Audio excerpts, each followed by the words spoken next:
Hey guys, welcome back to Day-to-Day Chess. This is Sabina, and I'm bringing you back Alexander Alekhine and Akiba Rubinstein in a game that they played together in the Russian Championship in 1912.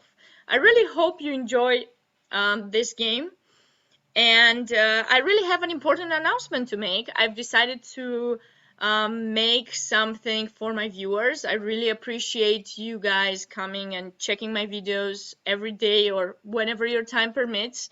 So I've decided to ask you if you would like to send me an email with one of your best games. If your rating is about maybe 2000 USCF, I was thinking something like that.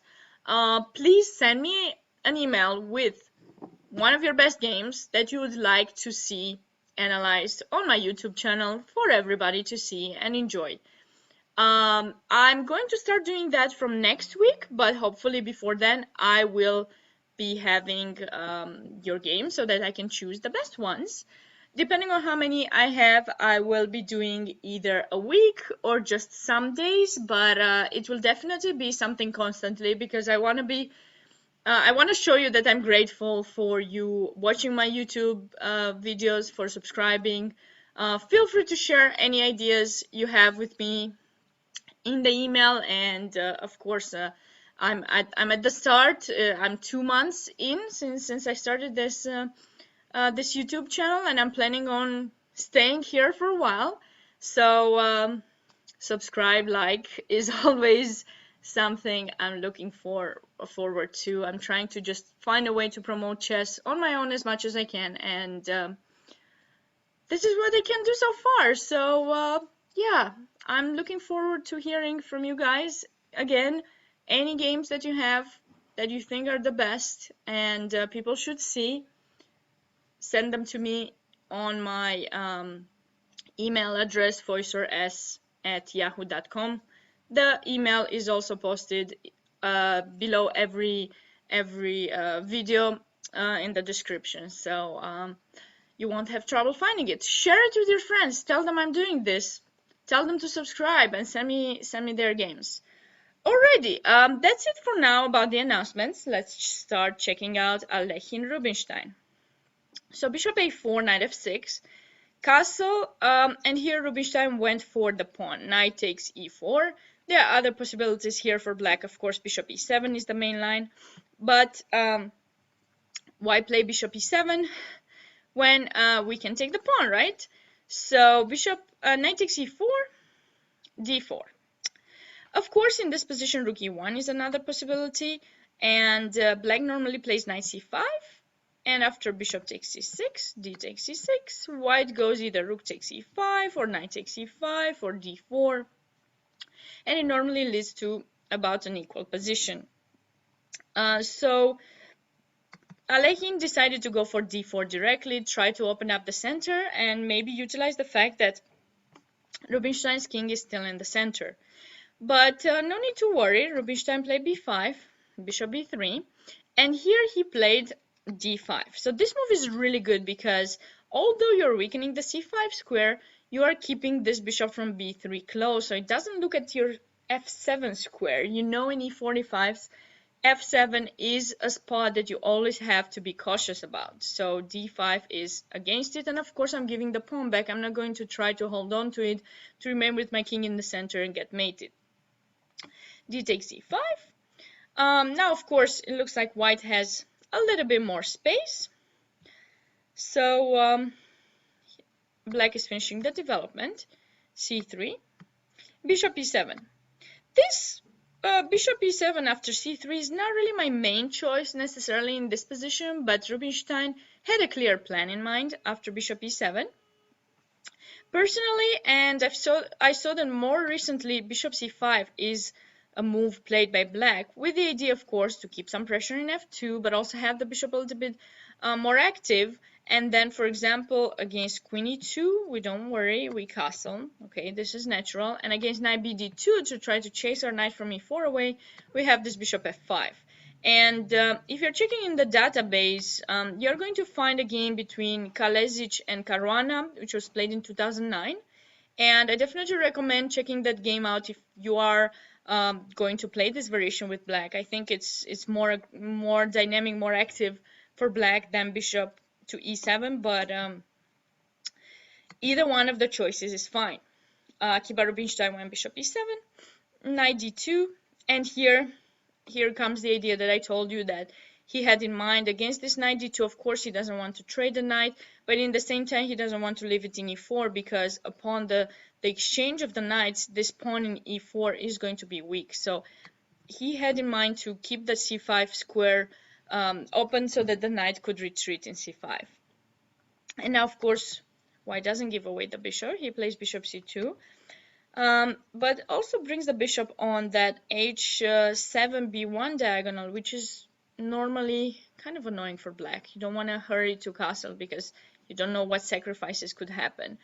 So Rubinstein didn't hurry castling, of course. He played bishop g4, which I like because now the bishop is not bound to stay in e6 passively to defend this pawn in d5. He can just get more active, pin the knight. And in this position, I personally would have played rook e1, and actually there were some games like this with rook e1, and the idea is that you want to liberate the f1 square so that the knight goes there. It's a typical maneuver that everybody's doing in the Ruy Lopez or in the Italian. Knight f1 g3, knight f1 e3, open up that bishop, you know. And so, for example, if black goes queen d7, you can go, of course, knight f1, and if castle or rook d8, one of them, you can simply go h3 and bishop h5. Now the knight can come to g3, or you can play maybe even g4, you know. This seems to be okay for white, I think. But Alekhine went for h3. You know, this move, you never know what to say about it, because if you say when you're being pinned, play this h3 all the time, you can't say that. It's not right. Not always it's good, but also not always it's wrong. So it really matters on the position what you're achieving with the move. And here I feel that h3 is beneficial for black because of course black is not going to take in f3, but it's gonna play bishop h5, and this bishop comes to defend their king in g6. So why would you want to help black bring the bishop there? If you knew for sure that after h3 black would capture in f3, I would say yes, go for it. You're winning the bishop pair. The position is somewhat open. You will remain with the bishop pair, you know. But like this, when you're helping him to bring the bishop to defend, of course you don't want to do so. That's why I'm saying rook e1 is more natural, and I didn't particularly like this move h3. Bishop h5, like I said, going to g6, and here Alekhine again. He was creative. He had a creative idea, which I love. I love creative ideas in chess. Why should we always do things like other people do? I mean, use your creativity. This is a type of game that you can actually do so, and every single time you can come up with something new. You want to don't know. Maybe it's not the best idea, but it's something new. And he played this queen e1, and the reason I don't like it is that he's tucking his rook in f1. Of course he's getting out of the pin, but what is he doing with this knight in d2? This knight doesn't do much. After queen e1, yes, you want to move knight h2, and then you want to bring this knight to f3. It's kind of slow. Why move that knight? The knight is a nice protector of the king and of e5. Better let's just play rook e1. I mean, this is what I showed before. Just rook e1, if queen d7, okay, knight f1, you know.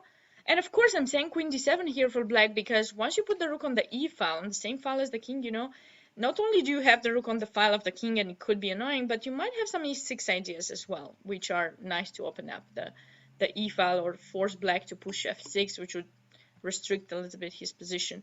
Of course, you can't do e6 immediately, but in general, that is something that you can have in mind.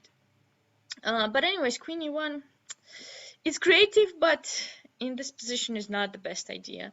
And now Rubinstein played this knight e6. That's a nice defending move, but also bringing the knight, because he wasn't doing much in c5 anymore. Not that it was before, it just had to be moved from e4, and it was moved with tempo, but now it's time for it to get on a better square and get it active towards f4. And here, knight h2 was Alekhine's idea. So basically what he wants to do is probably bring his other knight here. Maybe this knight would go to g4, something like that, preparing some attack. But what, I mean, it's very tough. This bishop is just coming to g6, which Rubinstein played immediately, and now you're forced to take because you can't just move the bishop anywhere. There's bishop d3, you're losing an exchange, so you have to take. And here, a very beautiful capture back by Rubinstein. He captured with the f pawn. You normally are learning that you should be capturing towards the center. And it's true. In general, maybe 95% of the cases, you want to capture towards the center because the center is such an important part of a game. But in this case, you're capturing with the you're not capturing with the h pawn because you're not getting much on the h file. You know, if you're capturing with the f pawn, your position once you're going to castle is going to be safe, your king's position, and also you're opening up the f file for the rook. Like on the f file, you actually can do something. You're going to put pressure in f2, and if they'll put the knight in f3, maybe you have some sacrifices ideas. So this was definitely a nice choice by Akiba Rubinstein. Alekhine is trying to finish his development with knight b3, and now Rubinstein, you know, this is one move in this game that I didn't like as much. He did not castle. And you know me, I'm always, in every video, I think I'm focusing on the development so much because staying with the king in the center can be terrible, can be devastating. And so he has not castled in this position. He went for g5 directly. And of course it was okay, but castling would have been a better choice because you keep more opportunities open. If you go g5, it's kind of clear you're going to attack white, and maybe he can get prepared. Like maybe he could have played queen e2 just to make sure there won't be any g4 happening. Alekhine didn't do that. He finished his development with bishop e3, and after castle, he played knight f3. I don't like this move. It's actually a mistake. This is a mistake, and you're going to see in a second why this was a mistake. But instead, knight d4 had to be played to kind of make some trades. The knight isn't doing much. You want to, if black is going to capture, and he kind of has to with both knights being attacked. I mean, queen d7 is a possibility as well. But in general, you're thinking black is going to take back and then play c5. But at least, you know, you got a piece traded. Maybe you'll get some counterplay when these two pawns are going to get traded, and most likely they will be. Then this pawn would be weak, so white would have some kind of ideas. Knight f3 was a mistake, and Rubinstein didn't use it immediately. He first played queen d7, so of course white could have figured out what the thing was and just play knight bd4 once again, and now maybe it's even better because the knight can capture back. But after queen d2, I want you to pause the video and find the gorgeous finish by Rubinstein. Okay, so I hope you're back, and here it is. Rook takes f3. A very nice exchange sacrifice. Black is ready to attack, and white's pieces are really not ready for defense. You have to take back, and now this knight comes into play to e5. If you didn't want to trade it with knight d4, well, now I'm getting active, and with these two knights, you know, one coming to f3, the other one can come to f4, this bishop can come on the diagonal, the rook comes, and white has no way really. When you have double pawns like this, it's so hard to defend. So Alekhine played queen e2, rook f8. Knight d2, trying to defend, knight g6. Now the knight is coming towards h4 or f4. Rook e1, what to do? Trying to save some space.